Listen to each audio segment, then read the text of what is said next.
Hello, dear friends. How are you? I hope you all are well.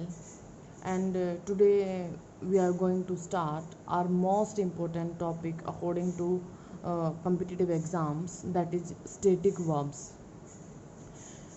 पिछली classes में हम अपना present continuous तक डिस्कस कर चुके हैं और अभी स्टैटिक वर्ब्स को डिस्कस करने की रिक्वायरमेंट ये हुई कि जो जो स्टैटिक वर्ब्स है इनका बहुत ही बड़ा कनेक्शन है प्रेजेंट कॉन्टिन्यूस टेंस के साथ। ओनली प्रेजेंट कॉन्टिन्यूस ही नहीं, जितने भी हमारे कॉन्टिन्यूस टेंसेस होते हैं उन सभी के साथ स्टैटिक वर्ब्स का बहुत बड़ा लिंक है और एग्ज़ाम के अंदर इसी चीज़ का फ़ायदा उठाते हुए एग्ज़ामिनर मोस्टली इन फॉर्म्स को कॉन्टिन्यूस फॉर्म में हमें देता है और हम कंफ्यूज हो जाते हैं। हमारे माइंड में ये बात आती ही नहीं कि ऐसा भी चेंज हो सकता है कि कोई वर्ब ऐसी भी हो सकती है जो परमानेंटली कॉन्टिन्यूस नहीं रह सकती। ठीक है, क्योंकि हम इन वर्ब्स को पहले कॉन्टिन्यू फॉर्म में देख चुके होते हैं। बहुत जगह हमने इनको पढ़ा होता है जहाँ पे ये कॉन्टिन्यू फॉर्म में होती हैं, लेकिन इनके सेंटेंस के ऊपर डिपेंड करता है, इनकी वहाँ पे रिक्वायरमेंट के अकॉर्डिंग डिपेंड करता है कि वहाँ पे ये कॉन्टिन्यूस फॉर्म में जा सकती है नहीं जा सकती। तो ये एग्ज़ाम पॉइंट ऑफ व्यू से बहुत ही इम्पोर्टेंट टॉपिक है। प्लीज़ आप इसको ध्यान से देखना अगर आप एक ट्रू एस्पिरेंट हैं, और अगर वीडियो अच्छी लगे तो लाइक करना, शेयर करना एंड सब्सक्राइब करना। Okay friends, and we are going to start now. तो सबसे पहले बात कर लेते हैं स्टैटिक वर्ब्स की। जैसा कि मैंने आपको यहाँ पे शो कर रखा है कि जो स्टैटिक वर्ब्स होती हैं वो ऐसी वर्ब्स होती हैं जो ओनली स्टेट को डिफ़ाइन करती हैं, एक्शन को डिफ़ाइन नहीं करती। आप मेरी बात समझ में रहे होंगे, क्योंकि आपको या आपने अभी तक ये पढ़ा है जो वर्ब होती हैं वो एक्शन वर्ड्स होती हैं। ठीक है, लेकिन अगर आपने इतना पढ़ा है तो आपने अधूरा पढ़ा है, क्योंकि जो वर्ब होती हैं वो ऐसे वर्ड्स होते हैं जो किसी एक्शन और स्टेट दोनों को डिफ़ाइन करने की पावर रखते हैं। ठीक है, इसका मतलब जो वर्ब है वो किसी भी इवेंट की एक्शन को तो शो करती है, साथ में उसकी स्टेट को भी डिफ़ाइन कर देती है। तो इसके अकॉर्डिंग जो हमारी वर्ब होती हैं वो दो टाइप की हम यहाँ पे कह सकते हैं कि वो कुछ तो प्रोग्रेसिव होती हैं और कुछ नॉन प्रोग्रेसिव होती हैं। अब यहाँ पे स्टेट डिफ़ाइन करने से या नॉन प्रोग्रेसिव से इसका क्या मतलब है? कुछ एक्शंस ऐसे होते हैं जो जब हम उनके बारे में बात करते हैं तो वो हमें क्लियरली हमारे माइंड में उनकी एक इमेज बनती है कि हाँ वो इस तरह से हुए होंगे, इस तरह से उनके ऊपर एक्शन हुआ होगा। ठीक है, मतलब वो एक्शन हो सकता है उस तरह से। ठीक है, वो हम पहले से ही अंडरस्टूड है, हम पहले से ही उस चीज़ को जानते हैं। तो वो सारे के सारे हमारे एक्शन वर्ड्स होते हैं। लेकिन कुछ वर्ड ऐसे होते हैं जिनको सिर्फ फील किया जा सकता है। ठीक है, जिनकी कोई फिज़िकल एग्जिस्टेंस नहीं है, जिनको हम टच नहीं कर सकते, जिनको हम देख नहीं सकते, जिनका कोई कलर नहीं है, जिनका कोई ऑर्डर नहीं है, वो सारे के सारे स्टेट में ही होती हैं। या तो वो होते हैं या वो नहीं होते, वो कभी भी कंटिन्यू नहीं हो सकते, कहने का मतलब ये है। और अभी हमारा स्टैटिक वर्ब डिस्कस करने का सबसे बड़ा रीज़न यही है कि स्टैटिक वर्ब कभी भी कंटिन्यू फॉर्म में नहीं होती, या तो वो हैं या वो नहीं हैं। आप थोड़ा जब इसको कंप्लीट देखेंगे इस चैप्टर को तो आपको समझ आएगा कि मैं आपको क्या डिफ़ाइन करना चाह रही हूँ यहाँ पे। तो सब आगे हम डिस्कस कर लेते हैं, आप समझ जाओगे इजीली। फर्स्ट है हमारा verb of perceptions. Verb of perceptions क्या होती हैं?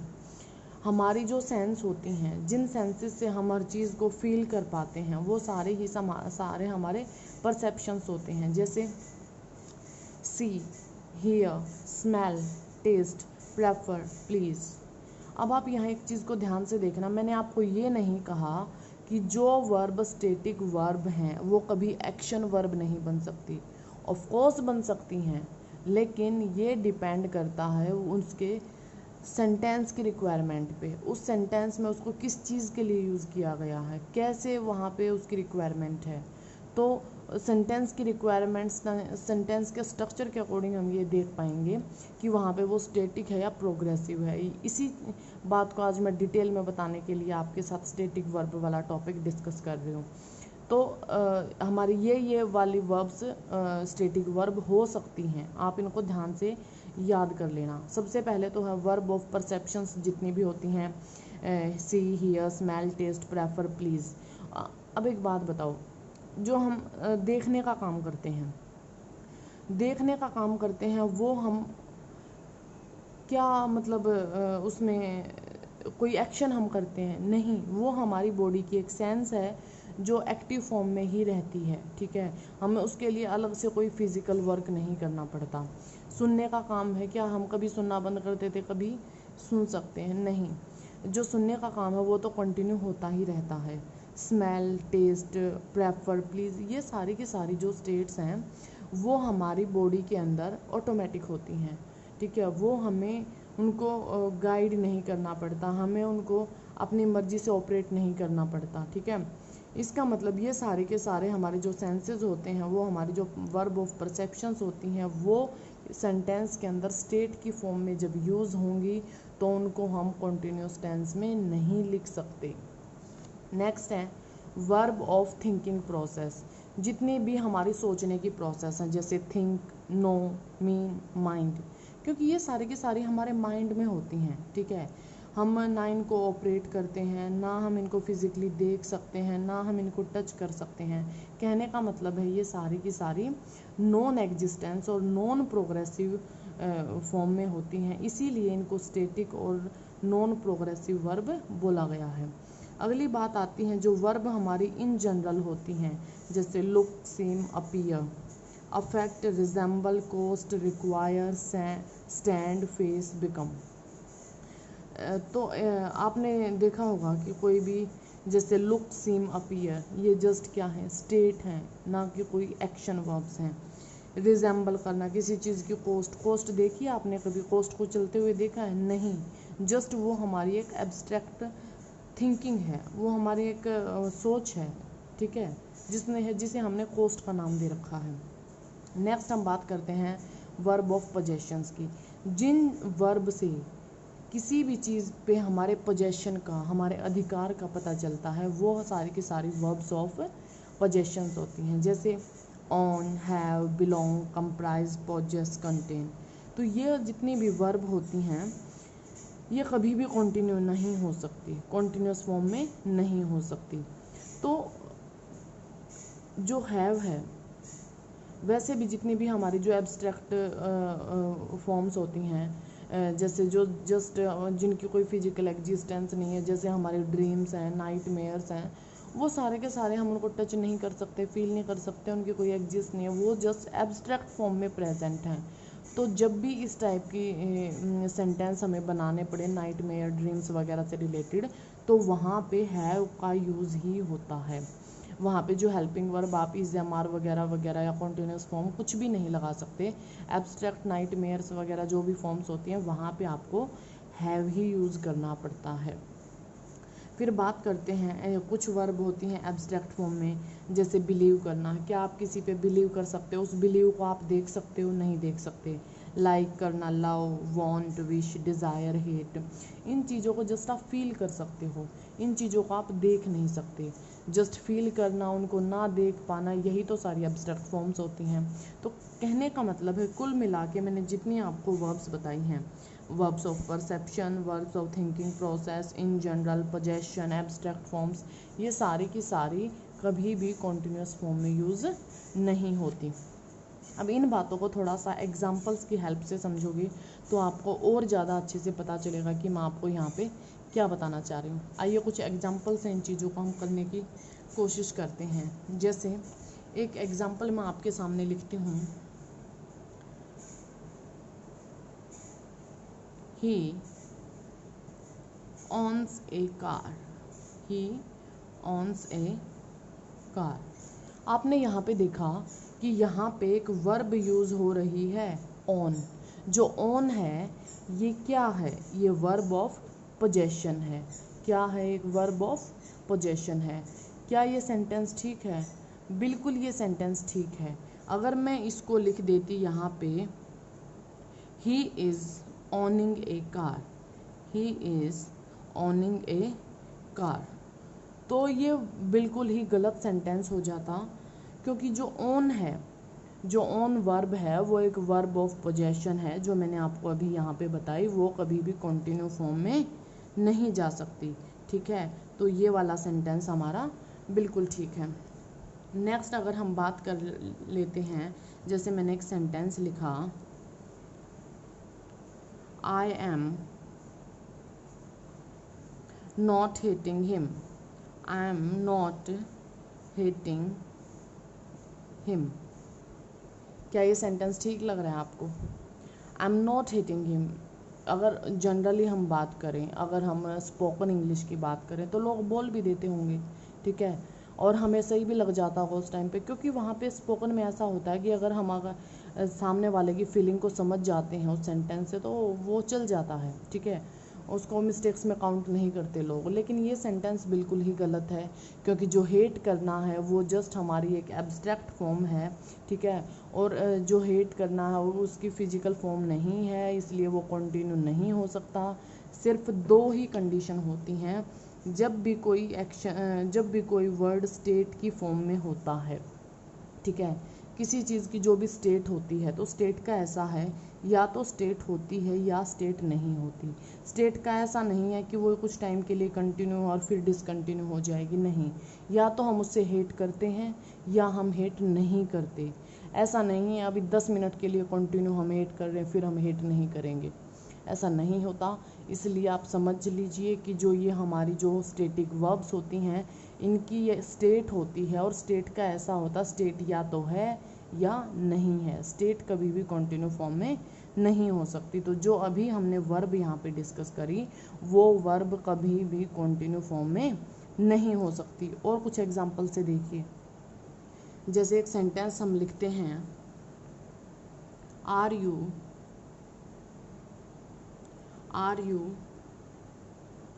forgetting, are you forgetting my name, are you forgetting my name। किसी से क्वेश्चन किया जा रहा है कि क्या आप मेरे नाम को भूल गए, ठीक है, तो क्या आप मेरे नाम को भूल गए या मेरे नाम को भूल रहे हैं, वट एवर जो भी आप इसको हिंदी में ट्रांसलेट करना चाहोगे। मेनली ट्रांसलेशन से इंग्लिश ना ही करो तो अच्छा है, ठीक है, लेकिन जस्ट आपको ये सेंटेंस देख के ये आपकी अंडरस्टैंडिंग बन रही होगी या आप अभी सोच रहे होंगे, तो जस्ट मैंने इसलिए इसको यहाँ पे डिस्कस कर लिया। तो अब एक बात बताओ, हमें उन चीज़ों पे नहीं जाना, हमें तो जितना देखा हम उसी बात पे जाएंगे। हमें पता है जो मेन वर्ब है यहाँ पे फॉरगेट, ये एक्शन नहीं है, किसी को भूल जाना एक्शन नहीं है, वो हमारी स्टेट है। या तो हम किसी को भूले हैं या हम नहीं भूले, ठीक है, हम कोई भूलने का काम लगातार कर नहीं रहे हैं, ठीक है, इसका मतलब ये बिल्कुल ही गलत है, ठीक है। और किसी को भूल जाने का काम अगर हुआ भी है तो वो नियर पास्ट में हुआ होगा, ठीक है, अगर किसी को हम भूल चुके हैं फ़िलहाल हमें इसका मतलब वो बात याद नहीं है, वो पर्सन याद नहीं है, इसका मतलब हम भूल गए हैं उस बात को, तो वो बात पास्ट की हो चुकी है। अगर वो पास्ट की है, पास्ट में ऐसा नहीं है कि वो 20-30 साल पुरानी बात हो सकता है वो नियर पास्ट की बात हो, तो नियर पास्ट में हमेशा ही प्रेजेंट परफेक्ट टेंस यूज़ किया जाता है। वो अभी हम डिटेल में अभी प्रेजेंट परफेक्ट टेंस करेंगे तो वो डिस्कस कर लेंगे कि नियर पास्ट को शो करने के लिए प्रेजेंट परफेक्ट का यूज़ होता है। और इस सेंटेंस में अगर ये फॉरगेट करने का काम हुआ है तो ये डेफिनेट फॉर्म में जा चुका है, ठीक है, ये कंप्लीट हो चुका है, इसका कंप्लीशन हो चुका है, डेडलाइन हो चुकी है, इसलिए इस एक्शन को हमें परफेक्ट टेंस में लिखना पड़ेगा। इसको लिखना पड़ेगा, have you forgotten my name, have you forgotten my name. अब ये सेंटेंस ठीक होगा, बिल्कुल अब ये सेंटेंस ठीक होगा, क्योंकि जो फॉरगेटिंग है वो कोई फॉर्म ही नहीं होती, क्योंकि फॉरगेट क्या है, एक स्टेट है और वो कभी भी आईएनजी फॉर्म में नहीं जाएगा, इसीलिए ये सेंटेंस गलत था। ठीक है, नेक्स्ट अगर हम एक एग्जांपल लें, I am having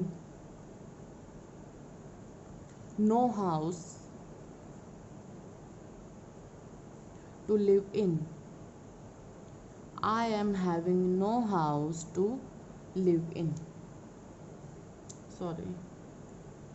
I am having no house to live in. क्या ये सेंटेंस आपको सही लग रहा है? अगर आप इसको देखो, I am having no house to live in, इसका मतलब है कि उनके पास रहने के लिए कोई घर नहीं है। हो सकता है अभी नहीं है, वो इसीलिए तो ये बात कह रहे हैं। अभी अगर आप इस सेंटेंस को, अगर आपको ये नहीं पता कि स्टैटिक वर्ब्स भी कोई वर्ब होती हैं, तो आपको ये बिल्कुल सही लगने वाला है। ठीक है, क्योंकि जो है यहाँ पे वो मेन वर्ब का काम कर रहा है, और जो है उसको आप तो आईएनजी फॉर्म में ले जाओगे। लेकिन नहीं, पकड़ने वाली बात यही है, कॉम्पिटिटिव एग्ज़ाम्स में इन्हीं चीज़ों को देखा जाता है कि जो हैव है वो एक वर्ब ऑफ पोजेशन है, और वर्ब ऑफ पोजेशन कभी भी आईएनजी फॉर्म में नहीं जाएगी। ठीक है, इसलिए इस वाले सेंटेंस को हमें इस आई एम हैविंग को हटा के लिखना पड़ेगा I have no house to live in. हमें इसको वर्ब की फर्स्ट फॉर्म में भेजना पड़ेगा। ठीक है, हमें इसको वर्ब की फर्स्ट फॉर्म में भेजना पड़ेगा। इस वाले को हमने परफेक्ट क्यों बनाया? इस वाले को हमने परफेक्ट इसलिए बनाया कि अकॉर्डिंग टू सेंटेंस रिक्वायरमेंट हमें पता चल रहा था कि ये एक्शन कंप्लीट फॉर्म में है। अगर भूल चुका है तो ये काम पास्ट में हो गया, अगर हो चुका है तो उसका कंप्लीशन शो करना पड़ेगा। कंप्लीशन शो करता है परफेक्ट टेंस। ठीक है, अब हमें ये पता चल रहा है कि उसके पास रहने के लिए हाउस नहीं है, इसका मतलब ये एक्शन कंप्लीट नहीं है, ये फैक्ट है, ये रियलिटी है। उसके पास घर नहीं है, और नहीं है तो प्रेजेंट में भी नहीं है। प्रेजेंट में भी नहीं है तो जो ऐसे एक्शन होते हैं, जो फैक्ट होते हैं, उनको हम प्रेजेंट इंडेफिनिट टेंस में लिखते हैं। ये हम डिटेल में डिस्कस कर चुके हैं। ठीक है, आई होप इन एग्जाम्पल से आप समझ पा रहे होगे कि किस तरह से स्टैटिक वर्ब्स को हम कंटिन्यू फॉर्म में नहीं ले जा सकते। अब कुछ और एग्जाम्पल से देख लेते हैं एक बार। एक और एग्जाम्पल देखो, she stands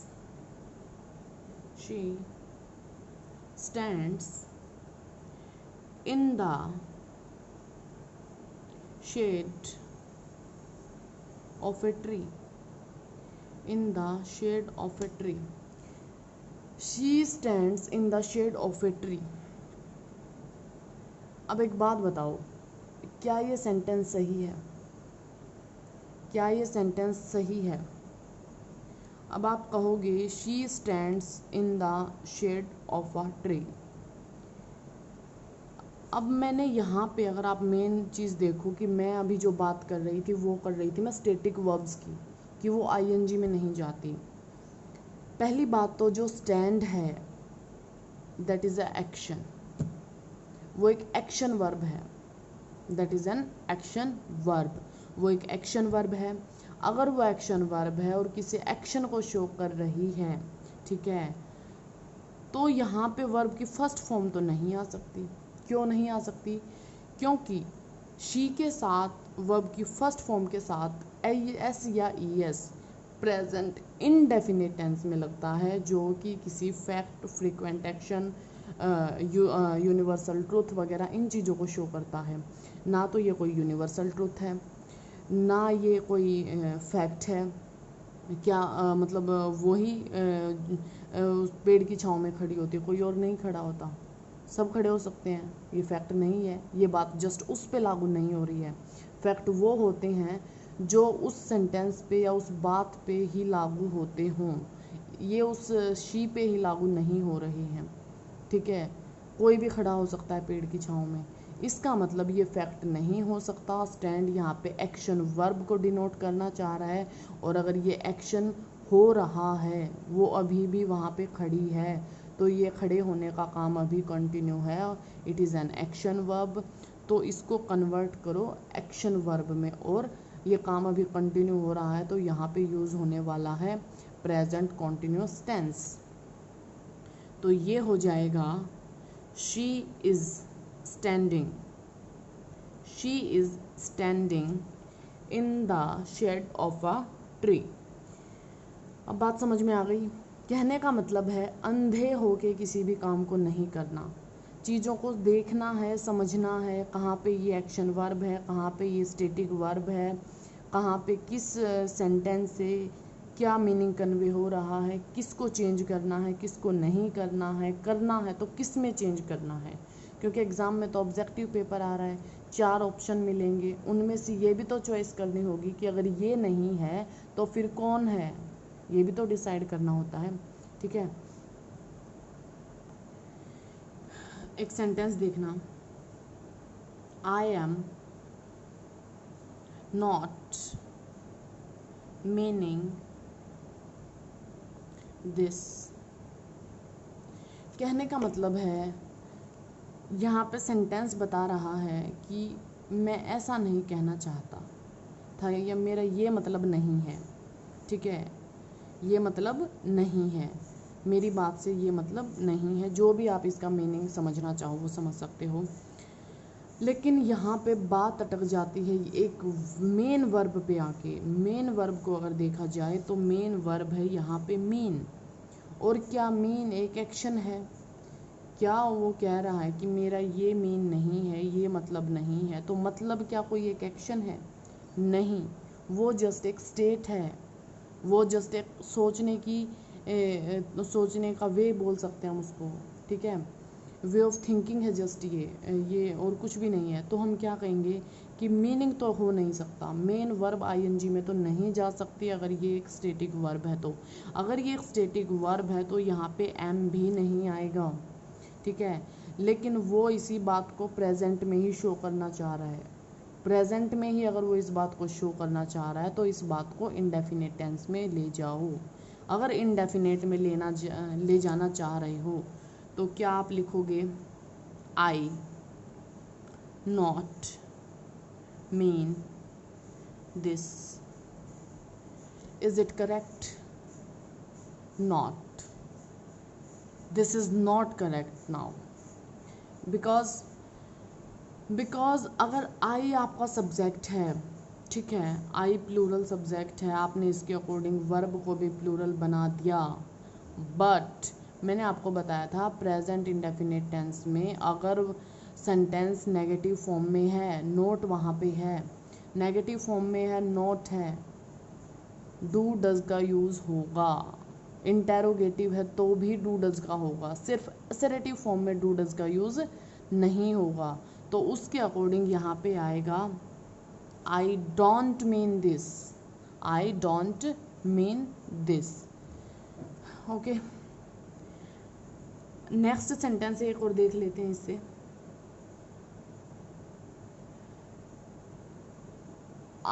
we are hearing the bell, we are hearing the bell, we are hearing the bell. किसी ने बेल बजाई होगी, बेल सुनी गई है। ठीक है, वो कह रहे हैं हमने बेल सुनी है या हम बेल सुन रहे हैं। मतलब ऐसा तो नहीं है कि कोई लगातार ही बेल बजाता जा रहा है और वो लोग कंटिन्यू 5 मिनट तक बजाए और 5 मिनट तक हम मस्ती में उसको सुनते ही जा रहे हैं। नहीं, जनरली क्या होता है कि किसी ने बेल बजाई है, बेल हमने सुनी है, हम उठ के जाके देखते हैं। लेकिन यहाँ पे जस्ट आपको जनरल चीज़ों को ही रियलाइज़ करना है, आउटस्टैंडिंग बातों पे नहीं जाना है कि हो सकता है बेल लंबी बजी हो, ऐसे बजी हो, वैसे बजी हो। जी नहीं, जनरल बात है, जनरल इंग्लिश ही एग्ज़ाम में आती है, इसको जनरल वे से ही ट्रीट करो। तो we are hearing the bell में इसमें मेन पकड़ने वाली बात बस ये थी कि जो हियर है वो हमारा वर्ब ऑफ परसेप्शन है। अगर वो वर्ब ऑफ परसेप्शन है तो वो कंटिन्यूस फॉर्म में नहीं जाएगा। अगर वो कंटिन्यूस फॉर्म में नहीं जा रहा है और एक्शन अभी उसकी प्रेजेंट स्टेट को ही शो करने की कोशिश कर रहा है, तो जो वर्ब है इसको चेंज करके इनडेफिनेट में कन्वर्ट कर दो। आर हियरिंग की बजाय आ जाएगा we hear the bell, we hear the bell. Okay, अभी हमने स्टेट मतलब एक स्टैंड वर्ब से एक एग्जाम्पल किया था। स्टैंड वर्ब से एक और एग्जाम्पल देख लो, उससे आपको एक बात अच्छे से क्लियर हो जाएगी कि जो वर्ब है वो अगर स्टेट को शो करती है तो वो एक्शन को भी शो कर सकती है। ये मैंने बिल्कुल नहीं कहा कि जो वर्ब स्टेट को शो करती है वो एक्शन को शो नहीं कर सकती।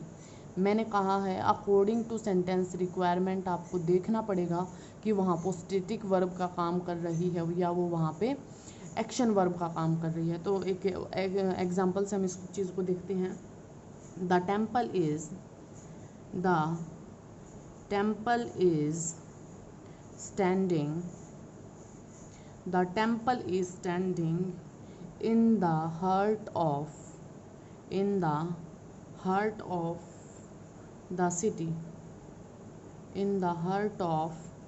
The city. कहने का मतलब है जो मंदिर है वो सिटी के हार्ट में है, ठीक है। सिटी में बीच में कहीं पे टेम्पल रहा होगा, तो वो इस चीज़ को ऐसे कहना चाह रहा है the temple is standing in the heart of the city. अगर आप इस चीज़ को अगर आप हिंदी में ट्रांसलेट करके देखोगे तो आप तो कहोगे कि हाँ मंदिर वहाँ पे ही स्टैंड कर रहा है, पहले भी कर रहा था अब भी कर रहा और ये तो कंटिन्यू फॉर्म में है, तो यहाँ पे स्टैंडिंग ठीक होगा। नहीं होगा, दिमाग का यूज़ करो।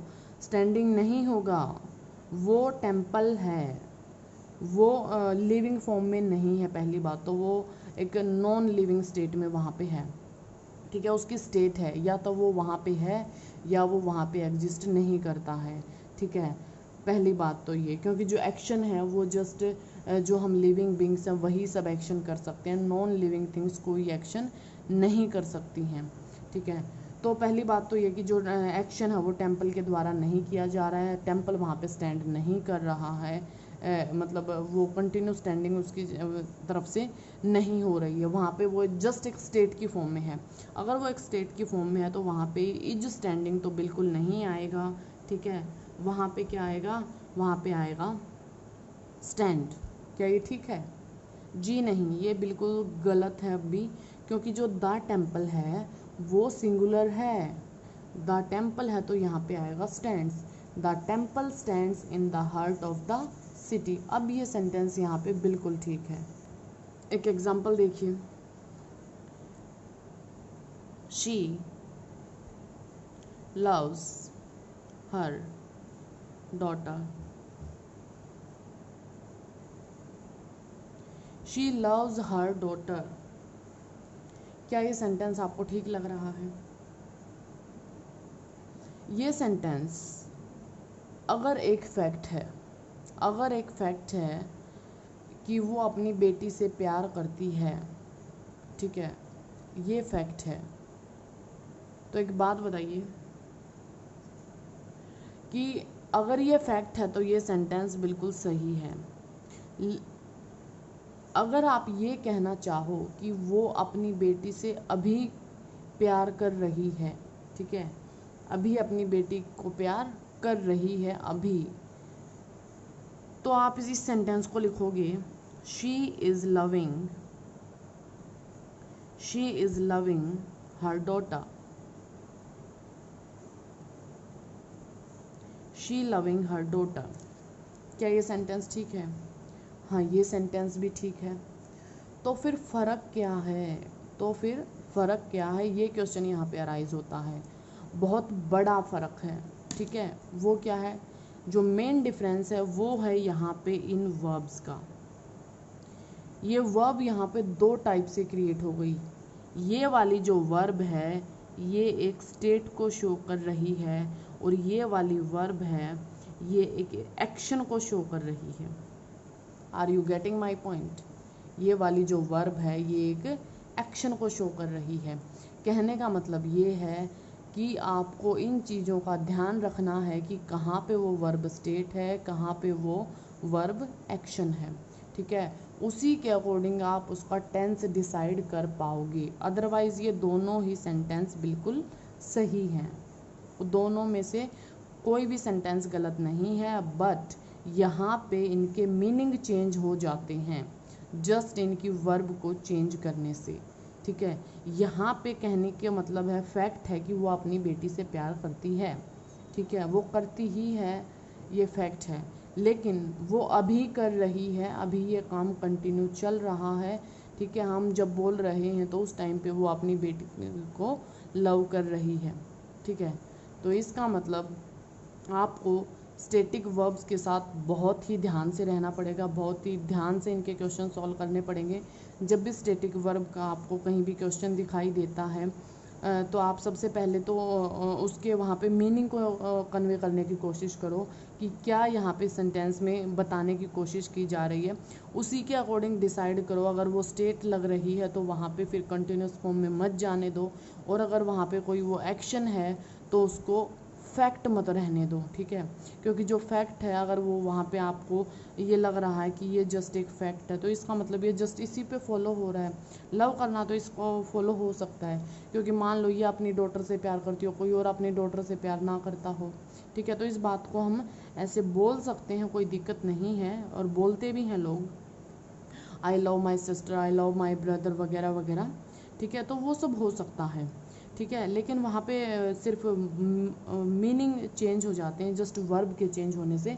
इन सब बातों का आप ध्यान रखना। आई होप आपको स्टैटिक वर्ब्स वाला टॉपिक बहुत अच्छे से समझ में आया होगा। इसके बाद आप स्टैटिक वर्ब्स के साथ होने वाले जो भी हमारे मिस्टेक्स हैं उनसे बचोगे, और उम्मीद करती हूँ आपको वीडियो अच्छा लगा होगा। अच्छा लगा तो प्लीज़ लाइक करना, कमेंट करना, शेयर करना, और चैनल को भी सब्सक्राइब करना, ताकि आने वाले वीडियोस आपको टाइम टू टाइम मिल सकें। Thank you.